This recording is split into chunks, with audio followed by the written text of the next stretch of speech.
الحمدللہ الحمدللہ ذی النعمت والنصرت والصلاة والسلام علی صاحب الفضیلت والرحمت وعلی آلہ وصحبہ واہل بیتہ ذی العظمت فاعوذ باللہ من الشیطان الرجیم بسم اللہ الرحمن الرحیم وَأَحِدْنَا إِلَىٰ إِبْرَاهِيمَ وَإِسْمَاعِيلَ أَن طَهِّرَ بَيْتِي لِلطَّائِفِينَ وَالْعَاكِفِينَ وَالرُّكَّعِ السُّجُودِ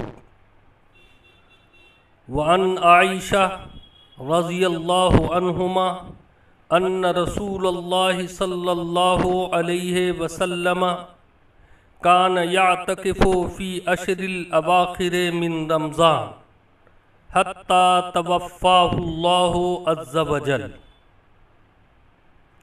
حضرات و خواتین اور التاسیس الاسلامی کے محبین، السلام علیکم ورحمۃ اللہ وبرکاتہ۔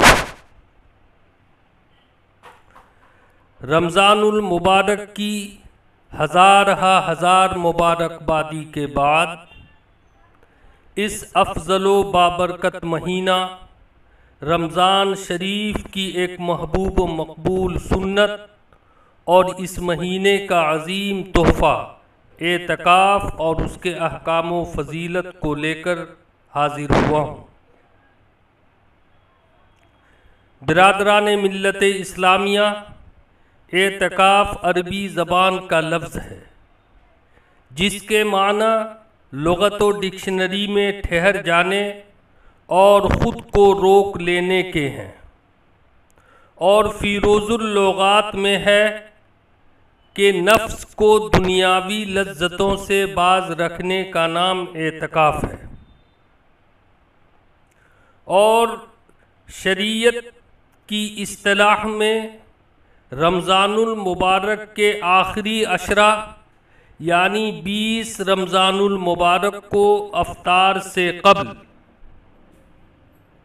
اللہ تبارک تعالیٰ کی رضا و خوشنودی کے لیے کسی ایسی مسجد میں اعتکاف کی نیت سے ٹھہرنا جس میں باقاعدہ 5 وقت کی باجماعت نماز ہوتی ہو، اور عید الفطر کے چاند نظر آنے تک ٹھہرے رہنا اعتکاف کہلاتا ہے۔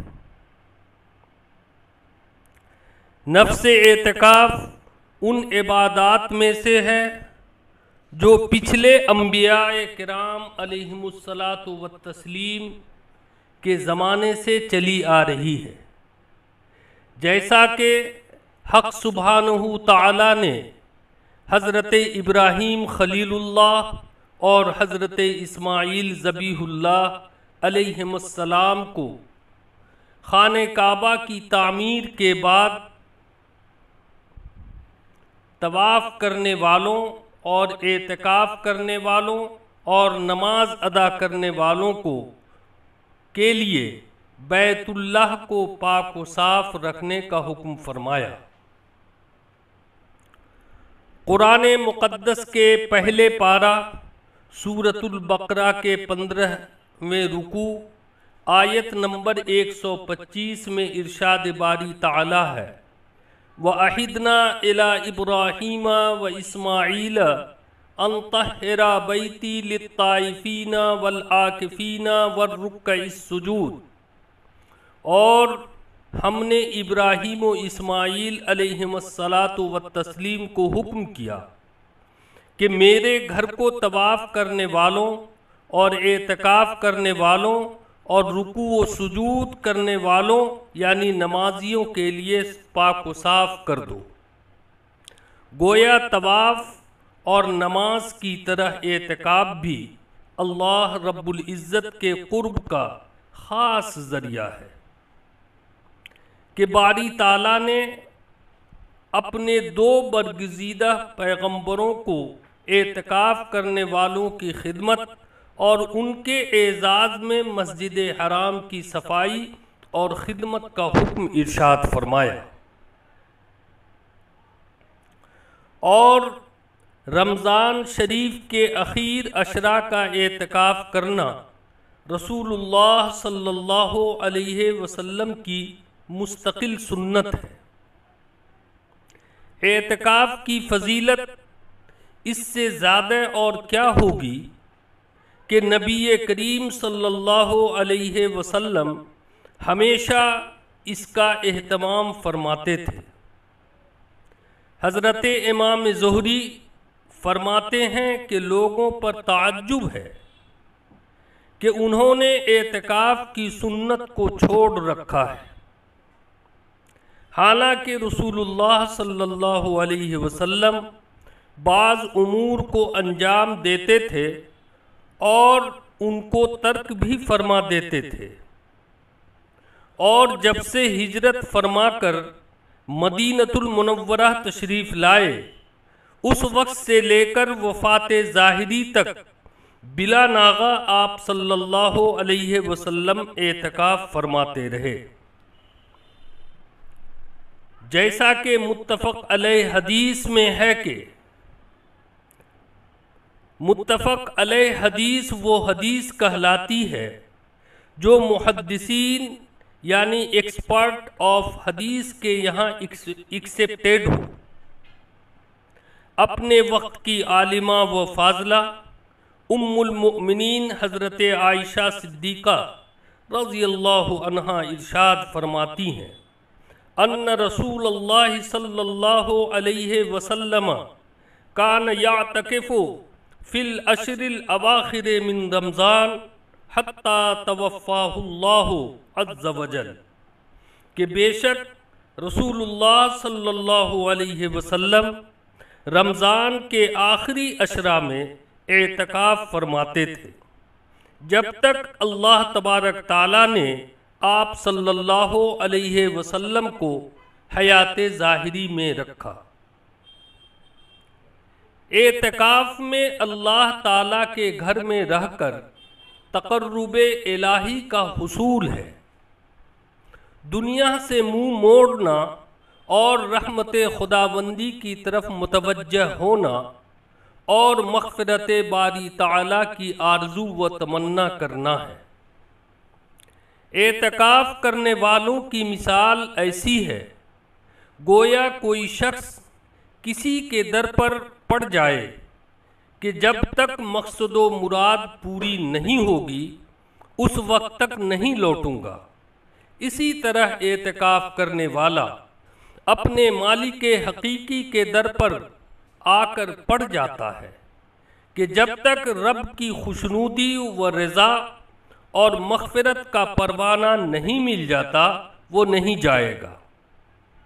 ایسے میں اللہ کی مغفرت و رضا کی قوی امید بلکہ اس کے فضل سے یقین رکھنا چاہیے۔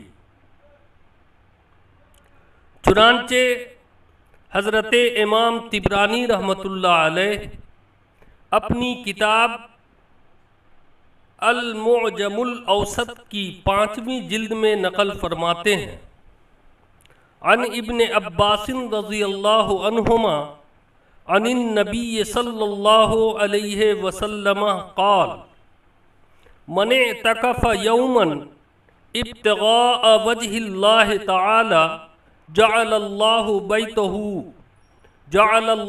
بینہ و بین النار 3 خنادق کل خندق ابعد مما بین الخافقین، کہ حضرت ابن عباس رضی اللہ عنہما سے روایت ہے کہ رسول اللہ صلی اللہ علیہ وسلم نے ارشاد فرمایا کہ جو شخص اللہ کی رضا کے لیے ایک دن کا اعتکاف کرتا ہے تو اللہ تعالیٰ اس کے اور جہنم کے درمیان 3 خندقوں کو آڑ بنا دیتا ہے۔ ایک خندق کی چوڑائی آسمان و زمین کے درمیان مسافت سے بھی زیادہ چوڑی ہے۔ سبحان اللہ! جب ایک دن کے اعتکاف کی یہ فضیلت ہے تو رمضان المبارک کے آخری عشرہ کے اعتکاف کی کیا فضیلت ہوگی۔ خوش قسمت ہیں وہ لوگ جو رمضان کی مبارک گھڑیوں میں اعتکاف کرتے ہیں اور فضیلت کے مستحق قرار پاتے ہیں۔ ماہ رمضان کے آخری عشرہ میں کیا جانے والا اعتکاف سنت مؤکدہ علی الکفایہ ہے، یعنی بڑے شہروں کے محلے کی کسی ایک مسجد میں اور گاؤں دیہات کی پوری بستی کی کسی ایک مسجد میں کوئی ایک آدمی بھی اعتکاف کرے گا تو سنت سب کی طرف سے ادا ہو جائے گی۔ اگر کوئی بھی اعتکاف نہ کرے تو سب کے سب گنہگار ہوں گے۔ اور فقہا نے اعتکاف کی صحت و درستگی کے لیے 5 شرطیں بیان کیا ہے۔ نمبر 1، ایسی مسجد میں اعتکاف کیا جائے جس میں جماعت کے ساتھ 5 وقت کی نماز ہوتی ہو۔ نمبر 2، اعتکاف کی نیت سے ٹھہرنا، اور نیت یہ ہے نویت الاعتکاف ما دمت فی المسجد، یعنی میں نے اعتکاف کی نیت کیا جب تک میں مسجد میں رہوں۔ لیکن شریعت کے مطابق زبان سے کہہ لینا افضل و بہتر ہے، ورنہ دل کا قصد و ارادہ کافی ہے۔ نمبر 3، جنابت سے پاک ہونا، یعنی ایسی ناپاکی جس سے غسل واجب ہو۔ نمبر 4، روزہ لازمی رکھنا۔ نمبر 5، عاقل و بالغ ہونا، البتہ ایک رعایت اسلام نے دیا ہے کہ عمر کے لحاظ سے بالغ تو نہیں ہوا لیکن اچھی سوچ و فکر رکھتا ہو اور سمجھدار ہو تو ایسا نابالغ بھی اعتکاف میں بیٹھ سکتا ہے۔ اور علم الفقہ کی 3 جلد میں ہے کہ عورتوں کا اعتکاف بھی درست ہے، انہی 5 شرطوں کے ساتھ۔ البتہ پہلی اور تیسری شرط میں ترمیم و اضافہ ہے۔ عورتیں اپنے گھر کے کسی روم یا ہال یا پھر گھر کے برآمدہ و چبوترا جو موسم سرما کی ٹھنڈ اور برسات کی بارش اور سورج کی تپش سے محفوظ ہو، نماز کے لیے مخصوص کر لیں اور اسی جگہ اعتکاف کریں۔ اور تیسری شرط مرد و عورت دونوں کے لیے جنابت سے پاک ہونا ہے، اور عورتوں کے لیے 2 چیزوں کو مزید بطور شرط لازم و ضروری قرار دیا گیا۔ ایک حیض یعنی عورتوں کا منتھلی کورس جس کی کم سے کم مدت 3 دن اور درمیانی مدت 5 دن اور زیادہ سے زیادہ مدت 10 دن کی شریعت محمدی صلی اللہ علیہ وسلم میں بیان کی گئی ہے۔ اور دوسرے نفاس یعنی وہ بلیڈنگ جو عورتوں کو ولادت کے بعد ہوا کرتی ہے، جس کی زیادہ سے زیادہ مدت شریعت نے 40 دن ہے۔ ان دونوں ناپاکی سے بھی پاک ہونا عورتوں کے اعتکاف کے لیے شرط ہے۔ اللہ تبارک تعالی ساری امت محمدیہ صلی اللہ علیہ وسلم کو اعتکاف کرنے کی توفیق عطا فرمائے اور اعتکاف کرنے والوں کو رحمت و مغفرت کا پروانہ عطا فرمائے۔ آخر دعوانا ان الحمد للہ رب العالمین۔